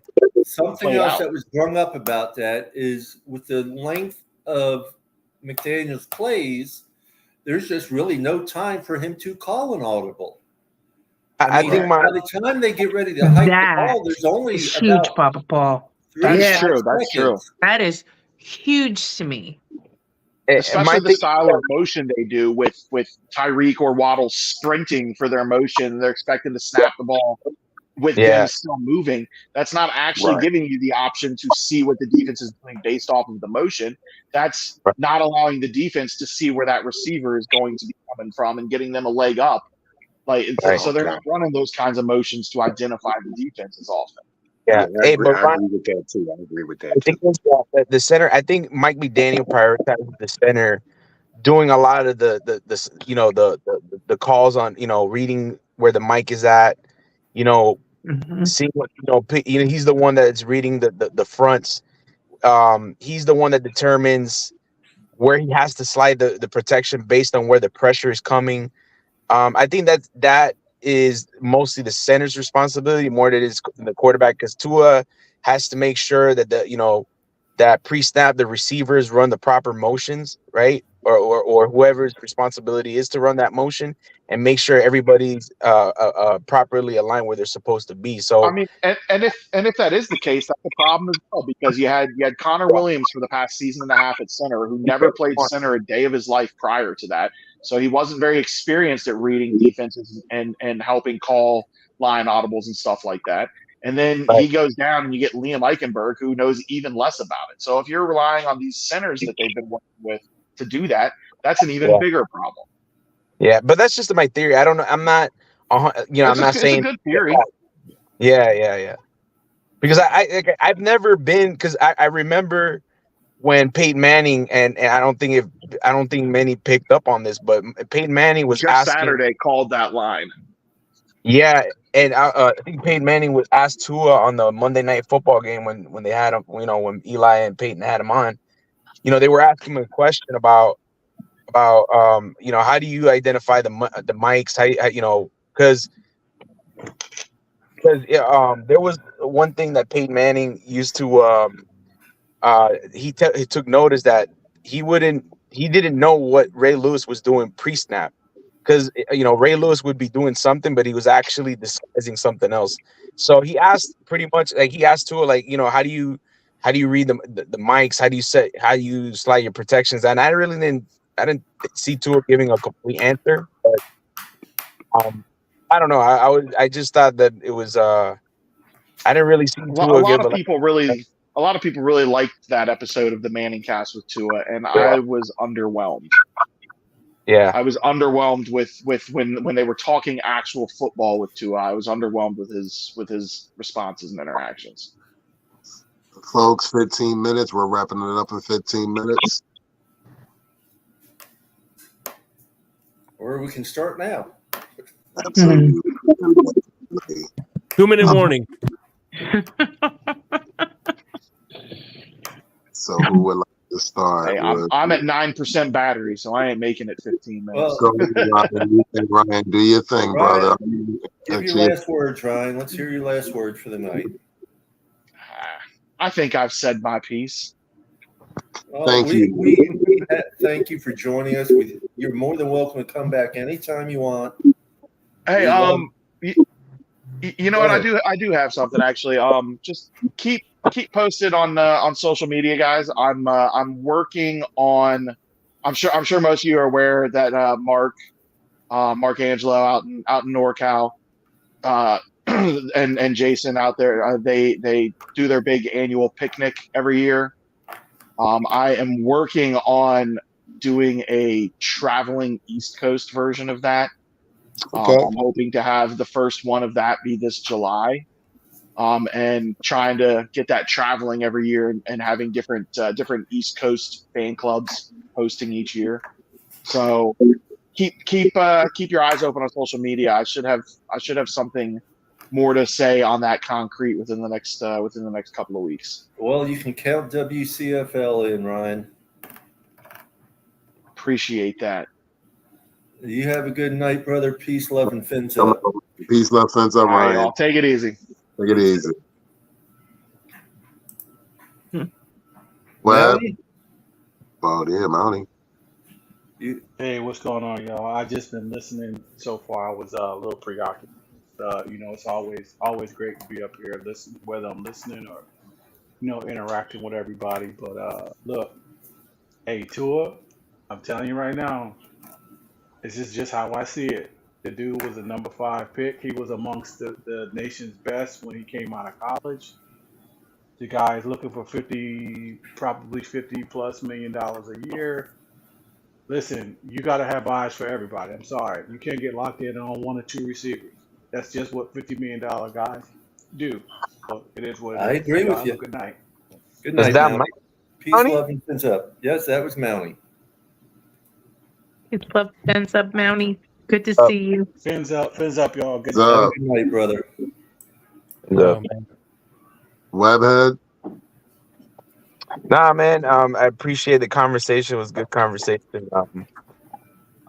First time I'm on here. Great show, by the way. You guys are doing a good job. Shout out to Shake Money, Dolphin Winters, and especially Papa Paul. Thanks for having me. I can't wait for the podcast. It's gonna be exciting. Can't wait to see who we pick up. Yeah, Webhead. I can't wait. The Webhead is gonna be in the blender soon, so I can't wait for that. I'll be watching. Good to see you out here. Glad you came up. A week from Saturday is my WCFL pre-draft party, Earth Day birthday bash. So everyone's more than welcome to join me. Just look me up on Facebook or message me wherever you can find me. I'll give you directions, tell you where we're at. Have a good night, Webhead. Take it easy, Webhead. Peace, love, fins up, brother. Peace, love, fins up. Peace, Have a love, great and night. fins up. You too. Sorry about that. All right, Shake. y'all, man. Again, once again, thank you guys for having me on, and bye, Power Ranger. He always does that. Peace, love, and fins up, Shake. I know you're still listening. He always does that. That's why he got the Big Spoon Award. Okay, Miss Pamela. Oh, I missed you guys a lot. I missed you a lot. Crazy stuff going on around here, but I finally did make it in. I miss you, and how's Mama doing? Oh, jeez. Enough said. She gets the Big Spoon Award. She's stirring the pot. Oh yeah. Well, you have a good night, Pam, and we'll see you soon. I appreciate it so much, guys. Peace, love, fins up. Papa Paul, we wrapping up another one. This one was interesting, but I love the diversity of our show, and I love this show because what it is it's for the people, by the people, and it is for the people. So that's why I love the WCFL Dolphins talk every week, man. And I appreciate our guest Ryan Keeling for showing up, and everybody that showed up. Fred, Jake Money, Lewis, Miss Pam, Web. Oh damn, I forgot my brother's name. Webhead. Mountie, Lewis. I mean, Pedro. Fred, yeah. I mean, Matt Finevil, everybody was here tonight. Evil, definitely shout out to Matt Finevil to join us, and he definitely Tom O'Gara, John O'Hanlon. The whole crew, man. And thanks for everybody watching on every single platform. And next week, ladies and gentlemen, we will have Mr. Justin Sales, aka Finn Sticky, on the show next week. So, Papa Paul, it was always a pleasure, my brother. You too, my brother. I appreciate everyone watching. Twitter, Instagram, Facebook, YouTube. Appreciate each and every one of y'all. If it wasn't for you, we wouldn't be here talking. Y'all have a good night, a blessed week, and peace, love, and fins up, everybody. Everybody. We'll see y'all soon. Peace.